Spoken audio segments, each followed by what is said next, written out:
Hey everybody, Coach Allison back with your week 36 Defy Aging. This week is pretty straightforward. There's one circuit of 7 exercises and we're just going to go through that for 4 rounds and everything is 30 seconds on, 30 seconds off. So let's run through our exercises. Okay, first exercise, anti-rotation side steps. So this is a core exercise primarily. You're going to get some chest and shoulders and a lot of stability. So actually quite a bit of stuff. Your band is tied up to the side of you. So you're going to stand with your arms straight out. So this is what I look like from the side. Straight out, locking those elbows. You might have to overlap your grip on the handle. Okay, and you want that band, like I said, tied to the side of you. You take a controlled step out and then a controlled step in. We're trying to avoid any rotating. So we're trying to avoid needing to turn the body at all. That's why it's called anti-rotation. So again, keep those hands directly in front of the chest at chest height. So they're not down here. They're not up here. Controlled step out, that's where it gets really challenging. Control step in. Since we have 4 rounds, we're going to do 2 rounds facing one way and 2 rounds facing the other way. Okay, team, next exercise is a squat to a lat pull down. So last week we had the Superman with the lat pull. So that upper body movement is actually exactly the same. We're just not lying on the floor. And we're going to add a squat to it. So there's other components to it, but it is the same essentially, that lat pull. So grab your band. Arms are kind of up and out. So go from the forehead and go kind of up and out. You want a little tension on the band to start, not much. That is the position we keep as we do our squat. So I'm going to squat down, not letting my arms fall down here. That's challenging, but that's the goal. Stand up at the top of the squat, do a lat pull down. So again, with the lat pull down, you want to pull your elbows down and back, trying to squeeze the shoulder blades together here. Bring the band to the upper chest. Make sure you're not bringing it way down to the waist. So I'll show you a couple in a row.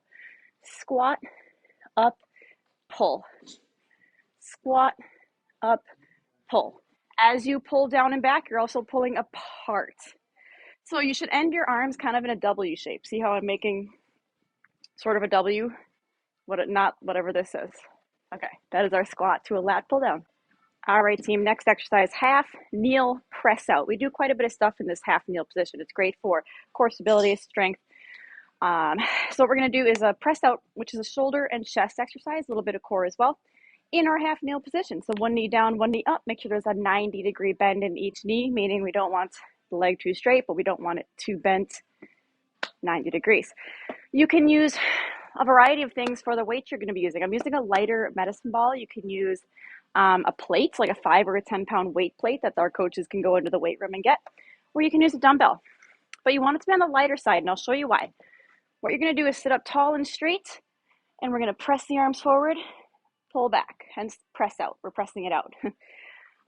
The reason you need this to be on the lighter side is if you have something just too heavy, maybe it's a good enough weight to do something like this, but if it's too heavy and you can't get those arms all the way straight, it's going to sacrifice your forearm. You're not going to get a full range of motion, and you might fall forward a little. So something light enough that you can get a full extension with control without feeling like you're leaning forward or leaning back. So it will look like this. Again, you can hold a dumbbell like this. You can hold a medicine ball. You can hold onto a weight plate, in which case you'd hold it like a steering wheel. Again, there are 4 rounds, so we'll do 2 rounds with this leg position, 2 rounds with the other leg position. The upper body movement doesn't change. Next, team, we have a split squat. This is kind of on the challenging side, so it's going to be an advanced move.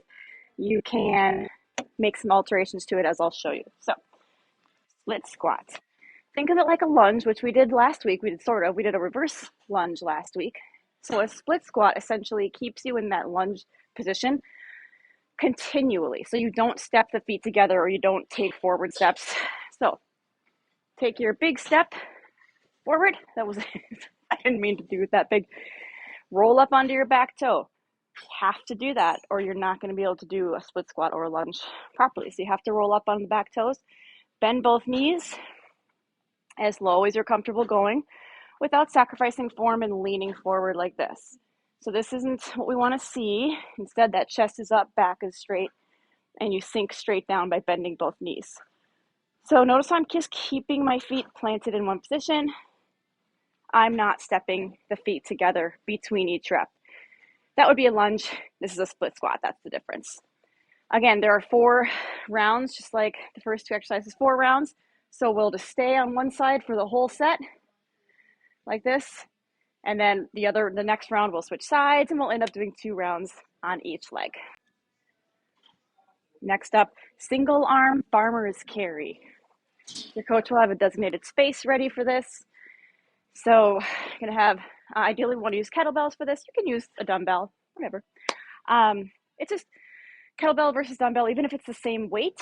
So 30-pound kettlebell, 30-pound dumbbell. Yes, it's the same weight, but the weight is distributed differently. Kettlebells are bottom loaded. Dumbbells are even weight on each side. So it's really just variety. So pick up your weight safely. Lock those shoulders down and back. Make sure you're not tilted to one direction in any sort of way. And we take a slow, well, not slow motion, but a slow controlled walk forward. When you get to the end of your route, we're going to go back, turn around and go back the way you came. We're not going to walk backwards. Want to make sure that the shoulders, again, ideally, hopefully your coach can put this station in front of a mirror somewhere so you can see yourself. Because right now, if I'm not looking, I feel like I'm level, but I'm really not, see? So with the mirror, use that mirror to straighten this out. Now by shifting this side of my body up, that made me have to engage my core muscles and my abs and my obliques more. So this feels level, but it's not. By doing this, making it level, that's where the muscle engagement comes in. So keep that in mind. Next up, side to side puddle hops. All right, so we're kind of, you're hopping over a little, puddle on the ground or something you don't want to step on. Side to side, however. So just picture there being a little something here on the floor. We're just going to do a little whoop from side to side. Don't think you have to do it too fast, but we do want to push off. This is what we're working here, agility. We're trying to push off with one leg. You can touch that other foot down like this if you want to, if you need to, when you feel like you can maybe work towards not touching that foot down. That's going to change the challenge level a little bit. So that's definitely a progression, something you can work towards. If the impact, granted it's very soft impact, but it is impact on one leg, on one ankle, which kind of intensifies the impact a little. So another option is a fast side step touch with no jump. But if this is the option you're going with, you need to add some speed. So I'm going as fast as I can. So that is our side to side puddle hop. Last exercise in this week's circuit, Kettlebell Halo. So I think your clubs have some lighter kettlebells. I'll show you how to use a dumbbell if needed. I want you to challenge yourselves though. Don't be afraid of these 18-pound kettlebells. I guarantee you can do it. So this is shoulder strengthening and shoulder mobility. You hold it with the bell up. That's a little different. In front of you, you're gonna go up, let the bell drop behind the head as low as you're able, and then around the other side. Switch direction each time. Want to go slow and controlled. So what we're trying not to do is just circle the top of the head like this. That's not ideally what we're going for. You want to keep it as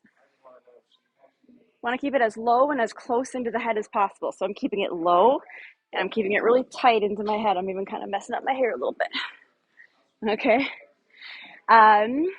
Yes. Again, shoulder mobility. Shoulder joints are that ball and socket. So by doing this, we're rotating in that ball and socket joint. So that is our Kettlebell Halo. Okay, that is week 36. Hope you enjoyed this week's workout. Again, those 7 exercises for 4 rounds of 30 seconds on, 30 seconds off.